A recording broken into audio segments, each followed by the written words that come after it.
Well, guys, we're coming to another end of the year here at the shop. I cannot believe it's fixing to be 2026. And one of the biggest questions I get asked is how I end up with so much equipment. Now, when we had our previous storefront in town, we got in over 2,000 pieces of equipment through the shop every single year. And we thought it would be a lot less once we moved here, and it was. But we still got in over 600 pieces of equipment this year. So today, let me give you a glimpse of a little bit of the stuff that was left here this year and see if there's anything we can fix. First, we're gonna start on what we have sitting outside. Yeah, I ain't got room to cover all this stuff, but you know, it is what it is. First, I got a customer's Cub Cadet. This thing is scary. Once we told him everything that was wrong with it and what it needed, he hasn't been back to pick it up. Now, I do have a few things that are mine and a few customers' units. This log splitter, this stand on X-Mark, those are both waiting to be picked up. They came in recently. I have my X-Mark and this Hustler here. These are actually mine extra mowers. Then I've got all that stuff back there. Got a John Deere with a blown up engine. They never came back to pick it up. Got this Cub Cadet sitting here. This is the one that I showed you had the flat front left tire that we put the liquid tube in. It's still standing. But then we have our sea of walk behind mowers. All of these push mowers and pressure washers were left here this year. Last year when we started, or at the beginning of this year, we had a section right here where we had these push mowers, and there was probably about 12 of them. Since then, we've used some of them.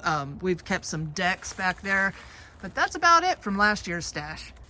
Now, even though most of these have bad engines, they've got lots of great parts on them, so we're gonna hold on to them, but there are a couple that customers dumped just to get rid of them. It's quite often that we have customers that just want to buy a new mower and have nowhere to dump their old one, so they just bring them to us. But that's not all. When it comes to two-strokes, I got a lot of those left too. We've got chainsaws, we've got trimmers, burned up ones, burned up blower, tiller with a gearbox stripped out, another pressure washer with a bad pump.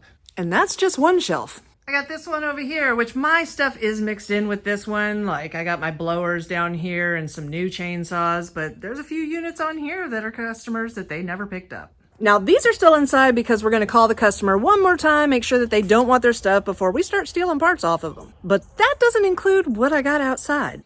If you've been around for a minute, you've seen my, 40-foot long tarp covering all of these two-strokes. I mean, this one customer never picked up this year, but we've thrown a lot of units back under this tarp. Those are all ones that customers told us we are not going to pick up. So let me go dig something out, see if I can turn some trash into treasure. Now, this mower right here is very promising. Customer dropped it off, said he didn't think anything was wrong with it. It just sat for years. He just needed a place to dump it. And why do I want to turn this trash into treasure? Because it has the Briggs Flathead 6.75, one of the best engines ever made. Now, this is not a self-propel mower, which is fine. People like push mowers all the time. It doesn't have the auto choke. It's got a primer system on it. I don't know. Let's see if there's any gas inside of it. No. Looks a little crusty in there, but doesn't have any. Smell test, it is rank. All right, let's take a look underneath here. See if the crankshaft looks straight. Actually, the blade looks like it's in good condition too. The blade adapters doesn't look blown out. Still has its little nipples on it. That's promising. Let's check and see if she got any oil in her. Yeah, and it don't look bad. Next, I'm gonna give her a little spray and see if she pops off. Oh, she ain't got no air filter in it. Okay.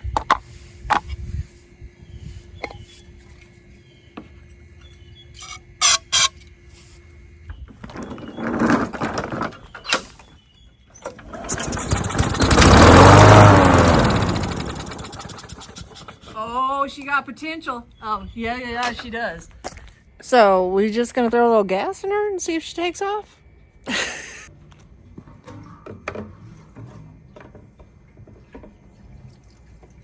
See if it starts leaking out through the intake.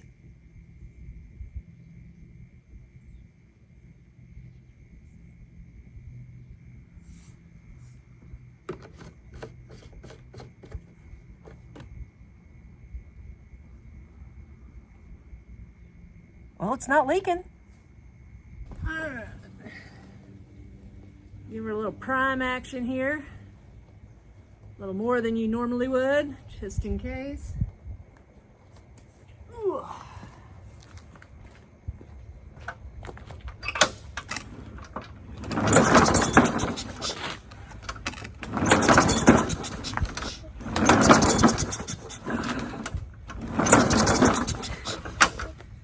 She almost wants to start. Do my little trick here. If you haven't seen the video, if you have a mower like one of these that's been sitting for a while, sometimes the needle will get stuck. If you pull up the rear end, give it a little shake, it'll loosen that needle up, let a little gas go through, and it might pop off.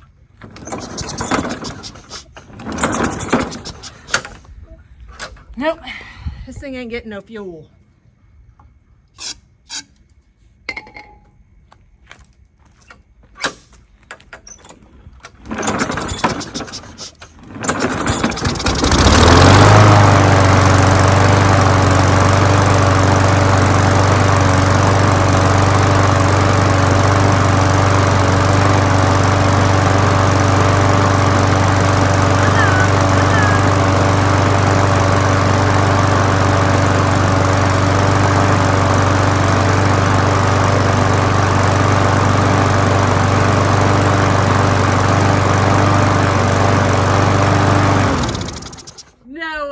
No way. Let's see if she restarts.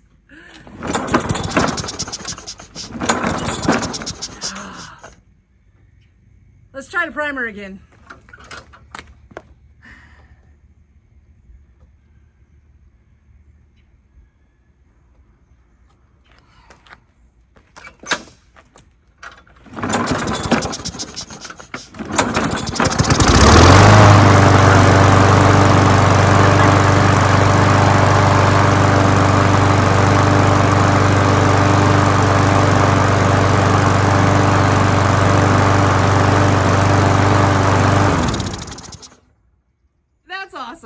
Awesome. Free mower. Well, I can't fix it if it's not broke. But what's crazy is the guy that dropped it off, if he would have seen my video a couple months ago before he dumped it, he probably would have tried those few simple steps and still have his mower. Because I want to save everybody time, money, and frustration. As you know, 99% of the things you see me work on, I have no idea how it's going to turn out. Just like that one. So guys, thanks again for tuning into Chickanic. If you find yourself coming back over and over again, think about hitting that subscribe button. And if you ain't tired of me yet, check this video out right here.